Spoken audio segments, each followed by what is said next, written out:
Welcome back to our channel, my friends. It's always such a pleasure to have you with us as we continue on this journey of exploration, self-discovery, and awakening.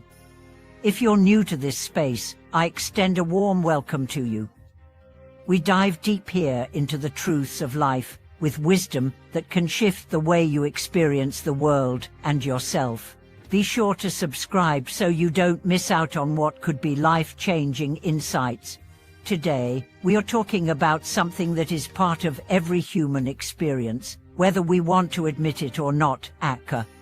Anger is something we all feel, at some point, in one form or another.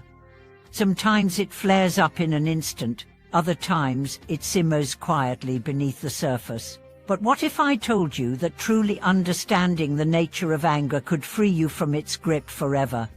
Anger is often misunderstood. It's viewed as a destructive force, something to avoid or suppress. But what if anger, when properly understood, could be the key to unlocking true peace and freedom? In this video, we'll explore how anger rises, why it often takes control of our lives, and how we can transform it from a destructive force into one that leads to true inner freedom. We'll look at ancient wisdom, modern psychological insights, and real-life applications that can help us see anger in a new light. By the end, you'll have a deeper understanding of this emotion and a path to freeing yourself from it once and for all. Let's start with a simple truth: anger is not the problem. It's how we relate to it that creates the issue.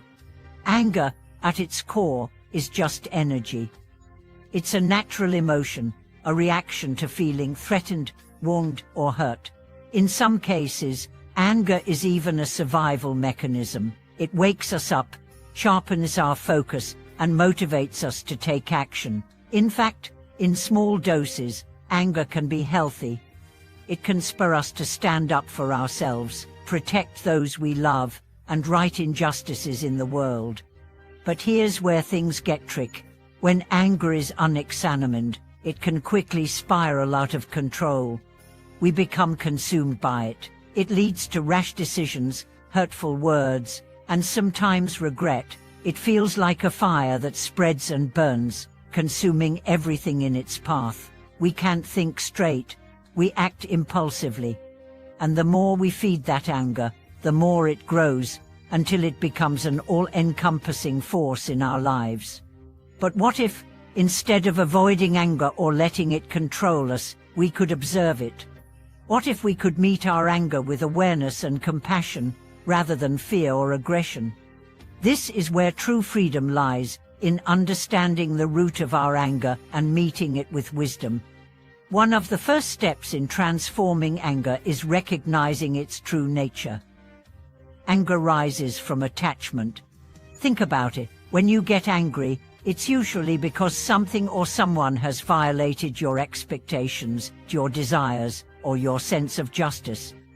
You wanted something to go a certain way, and it didn't. You wanted someone to behave in a particular manner, and they didn't. Your attachment to a specific outcome or belief is what causes the frustration and the anger that follows. Buddhist teachings refer to this as the attachment to the self, the Paya that wants things to go our way. When things don't go as expected, we feel threatened. The ego rises up in defense, and anger is born. This is not to say that we should become passive or indifferent to injustice. Anger can be a call to action. But the difference is in how we engage with it. If we cling to anger, if we let it define us, it turns into resentment, bitterness, and suffering. If we release it, if we see it for what it is, a passing storm, we can harness the energy of anger to fuel positive change. Let me share a story to illustrate this point. There was once a wise monk who was asked by a young student, "Master, how do I handle my anger? I feel it all the time, and it overwhelms me." The monk smiled and said, "Imagine you are standing by the edge of a river, and you see a rock in the water. A small fish comes by and bumps into the rock. The fish swims away, unbothered, but you, standing there, see the rock as an obstacle. You try to move the rock, shift it, make it disappear. But it doesn't move, and the more you try, the more frustrated you become.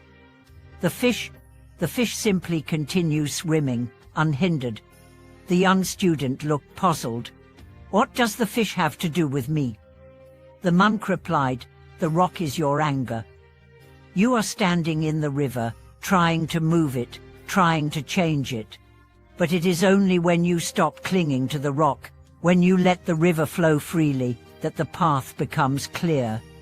The monk's words carried a powerful lesson. We don't need to eliminate anger, we need to stop clinging to it.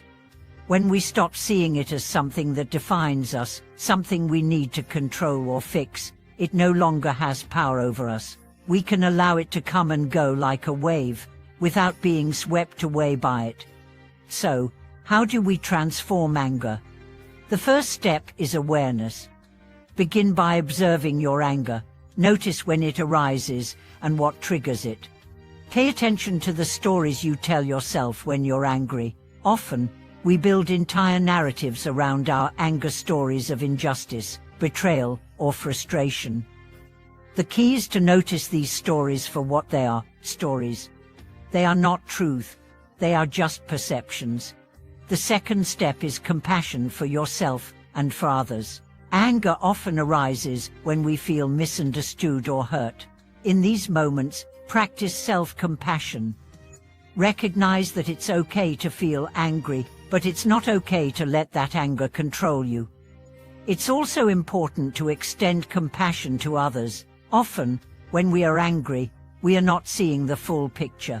People act from their own pain, fears, and insecurities. When we can see others through the lens of compassion, we no longer need to react with anger. The third step is detachment. This doesn't mean not caring about what happens around you. It means releasing your attachment to specific outcomes. Understand that you cannot control everything or everyone. Life is full of uncertainties, and trying to control every aspect of it will only lead to frustration. When you let go of your attachment to outcomes, anger loses its grip. The fourth step is forgiveness, not just of others, but of yourself. Holding on to anger is like drinking poison and waiting for the other person to die. It harms you far more than it harms anyone else. Forgiveness frees you from the prison of anger and allows you to move forward with a clean heart. Finally, the fifth step is action. Anger can be a powerful force for change when channeled properly. If something truly bothers you, use that energy to take positive action. Whether it's standing up for yourself, helping others, or advocating for change, action driven by awareness and compassion is the antidote to destructive anger. As we conclude today's video, I want to leave you with one final thought. Anger is a messenger, not the message. It is a signal, not the source of our identity. When we learn to meet anger with awareness, compassion, and wisdom, it transforms from a flame that burns everything in its path to a spark that can light the way to understanding and change. Thank you so much for being with us today. If this message resonated with you, please share it with others who might need to hear it.